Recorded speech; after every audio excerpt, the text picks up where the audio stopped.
All right, welcome back, Alpha Hunters. The market is rolling on for this very terrific Thursday.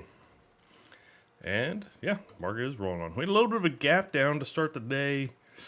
Kind of makes some sense, I guess. At least a little bit of a pullback or a rest because we've been kind of running pretty strong here on some of these markets, especially the SPY. About a 0.1% of a gap down, nothing crazy. And just kind of some sideways action. Nice bullishness here over the past 30 minutes, though. So it looks pretty good. The Qs, nice little gap down here on the Qs. So you're going to know where the bearishness for the day, start of the day, kind of came from. Look at tech. A little bit of a gap down there, about 0.5% gap down there, sideways. A little bit of an uptrend here over the past 30 minutes. Not nearly as strong as the SPY. IWM. Not too bad. Nice little gap down, got bought up on the open, rolled over, took out the low, and it has bounced from there. Currently down about 0.15%, which the SPY is currently up 0.1%, and the Qs are down about a quarter percent. So that is kind of the way things are going for those. The DIA up currently about 0.5%, looking pretty good there. A little bit of a gap up, not much of one, trading higher, looking pretty good. RSP, basically a flat open, rolled down for 45 minutes or so, 50 minutes, hour, past 30, looking pretty good. Basically flat right now. Okay, quick little trade down today. Be curious to see how we do the rest of the day, if we roll back over or not. I kind of was talking about yesterday, trying to be kind of bullish on any kind of quick pullbacks. Really, you could have said that for most of these ETFs, but really, that was kind of more geared towards the IWM.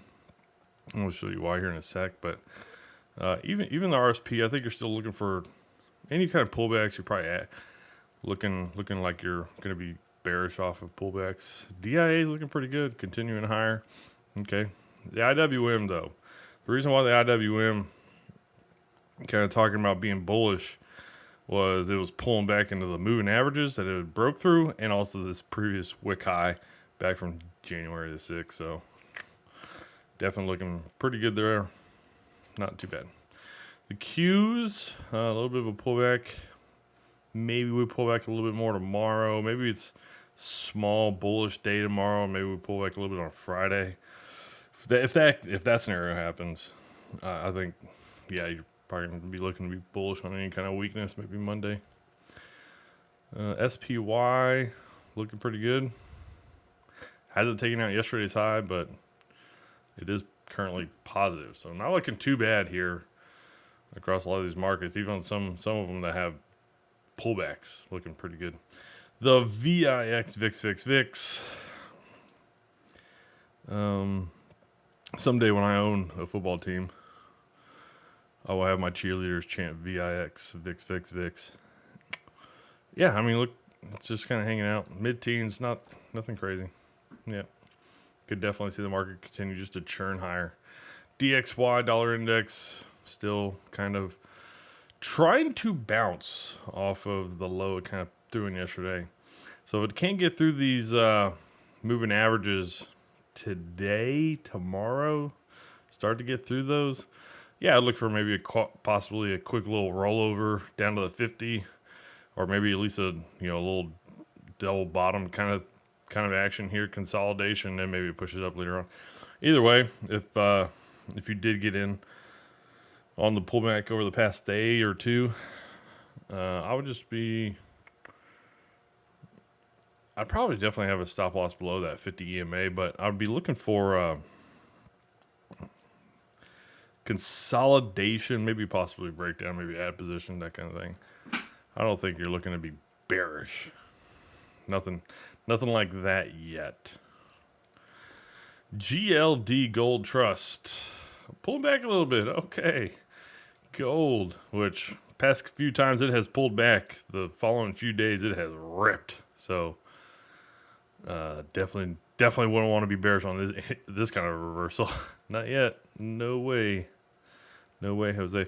But you're probably going to have a decent couple days of pullbacks here. Previous highs, probably test into those. Also get that 10 EMA to come up. So I'd look for maybe some continued weakness Friday, Monday, and possibly some bullishness plays off of that. As you're going to get some support from the moving averages coming up. 10-year yield's pushing up through those moving averages, looking pretty good right now. And I talked about that pullback. I mean, almost played out perfectly. Obviously, we had some wick highs back here in October of 23, but basically got up there on the body wise up to like the 4.8 level, and it pulled back to the 455 level, and that's where it's bouncing from for now. So right now it's working out. History repeating itself so far. So we'll see if that continues to work out. So that means bonds will probably be rolling over. HYG a little bit negative. Looks like it got a little bit of a lower wick coming in. So maybe try to do some bounce action. LQD gap down pretty good.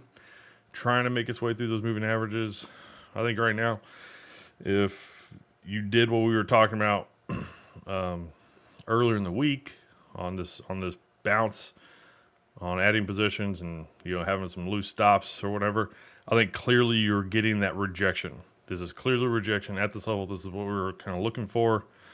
So you are definitely easily putting stop losses right above your recent highs. So here on the LQD, the high of yesterday, clearly stop loss alert there.